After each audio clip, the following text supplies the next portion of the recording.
DNA as genetic material.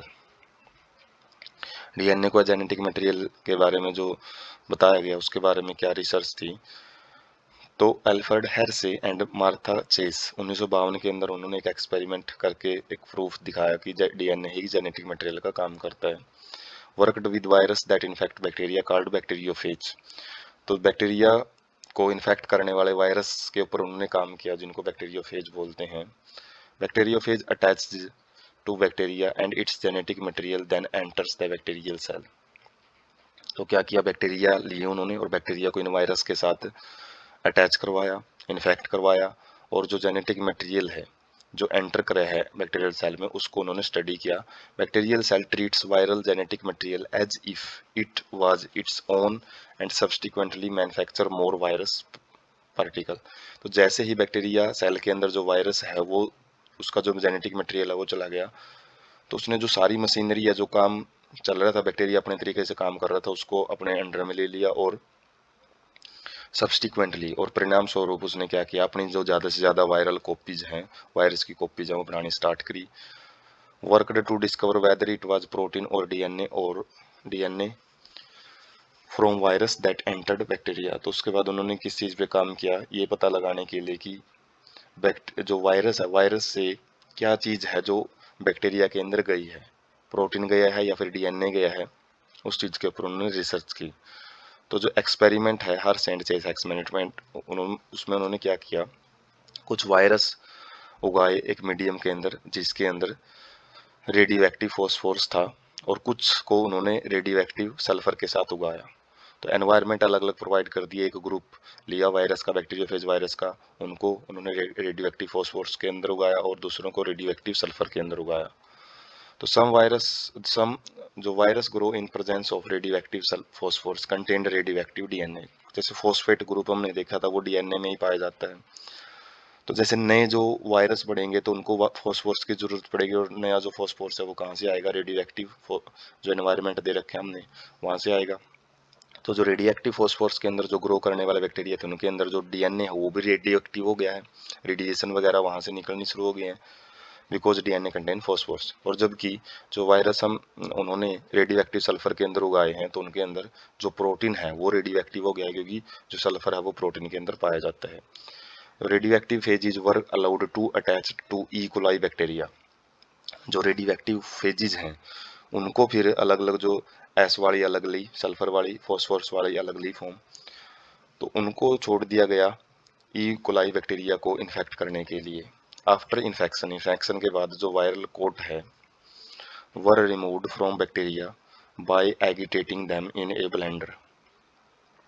तो infection के बाद उन्होंने क्या किया, जैसे मिक्सी होती है उसके अंदर जो बैक्टीरिया है और जो वायरस है उनको अच्छे ढंग से मिक्सअप किया, उनको ब्लेंडिंग की। एग्रीटेट का मतलब बिल्कुल स्ट्रॉन्ग फोर्स के साथ उनको घुमाया, और जिसकी वजह से जो वायरस पार्टिकल हैं वो सेपरेट हो जाते हैं बैक्टीरिया से by spinning them in a centrifuge. जो सेंट्रीफ्यूगेशन मशीन होती है जो बायोकेमिकल जो कि बायोकेमिस्ट्री लैब में देखने को मिलती है, तो उसमें स्पिनिंग करके जो वायरस पार्टिकल्स हैं उनको अलग किया गया। और bacteria infected with virus containing radio active DNA were radio active. तो जो बैक्टीरिया है जो रेडियो एक्टिव डीएनए लिए हुए थे जो हमने फॉस्फोरस के अंदर जिनको ग्रोथ करवाया था, तो वो बैक्टीरिया भी रेडियो एक्टिव देखने को मिले, उनके अंदर से भी रेडिएशन देखने को मिली। जबकि जो bacteria infected with virus containing radio active protein were not radio active. और जो बैक्टीरिया हमने सल्फर के अंदर ग्रो करवाए थे उनके अंदर रेडियो एक्टिव प्रोटीन था, तो उन बैक्टीरिया के अंदर कोई भी रेडियो एक्टिविटी जो कोई भी रेडिएशन टाइप वो देखने को नहीं मिली। कंक्लूजन क्या रहा है यहाँ से, protein did not enter bacteria from virus. तो यहाँ से जो यही कंक्लूजन रहा है कि जो प्रोटीन है वो बैक्टीरिया के अंदर एंटर नहीं कराया वायरस से, जबकि जो डीएनए है वो जेनेटिक मटेरियल है और वही वायरस से बैक्टीरिया के अंदर पहुंचा है। तो हम इसको एक्सपेरिमेंट जो पिक है उससे समझ सकते हैं, जो एनसीईआरटी की पिक है। तो एक ग्रुप लिया बैक्टीरिया का जिसको सल्फर के साथ जो रेडियो एक्टिव एनवायरनमेंट है उसके अंदर ग्रो करवाया, जिसकी वजह से सल्फर है वो प्रोटीन के अंदर पाया जाता है। तो इसका जो रेड कलर का पोर्शन है वो प्रोटीन वो रेडिएशन को शो करेगा, और वो हमको पता है जो जेनेटिक मटेरियल है वो हेड में पाया जाता है वायरस के, बाकी सारा जो कंटेंट होता है वो प्रोटीन का बना होता है।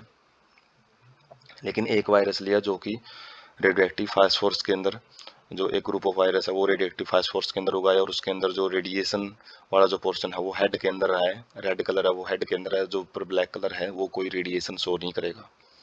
तो इनको फिर क्या किया गया, इकोलाई बैक्टीरिया को दोनों अलग अलग ग्रुप में, जो अलग अलग इकोलाई बैक्टीरिया लिए उनको इन्फेक्शन के लिए छोड़ दिया गया। तो क्या देखने को मिला है कि जो रेडियो एक्टिव सल्फर वाले बैक्टीरिया थे, जब इन्फेक्शन के बाद इनको अलग अलग किया गया सेंट्रीफिकेशन के द्वारा, तो जो बैक्टीरिया हमने देखा है उनके अंदर कोई रेडिएशन देखने को नहीं मिली है। तो कोई सल्फर पार्टिकल हैं जो रेडियो एक्टिव सल्फर है वो इनके अंदर कुछ देखने को नहीं मिला, और जबकि जो रेडियो एक्टिव पार्ट है वो सुपरिटेंडेंट में देखने को मिला है। सुपरिटेंडेंट मतलब जो लिक्विड पोर्शन है बैक्टीरिया है, थोड़ा सा इनका साइज बड़ा है तो ये थोड़ा सा जो नीचे बैठ जाते हैं, और जो लिक्विड पोर्शन रह जाता है ऊपर की तरफ तैरते हुए जो मिलेंगे वो रेडियो एक्टिव प्रोटीन कोट देखने को मिले।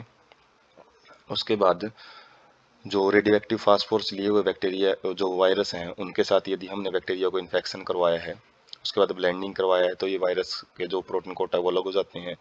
और जब लास्ट में जब हम बैक्टीरिया को स्टडी करते हैं तो उसके अंदर रेडिएशंस देखने को मिलती हैं, और जबकि सुपरिटेंडेंट है उसके अंदर कोई भी यहाँ पे रेडिएशन है वो देखने को नहीं मिलेगी, जिसकी वजह से यहाँ पे एक कन्फर्मेशन ये देखने को मिलती है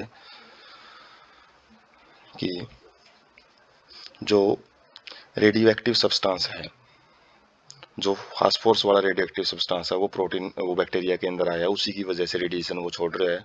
और वो रेडियो एक्टिव फास्फोरस वाला जो सब्सटेंस था वो क्या था, डीएनए था। तो यहाँ से डीएनए को कंफर्म्ड किया गया कि वो जेनेटिक मटेरियल का काम करता है।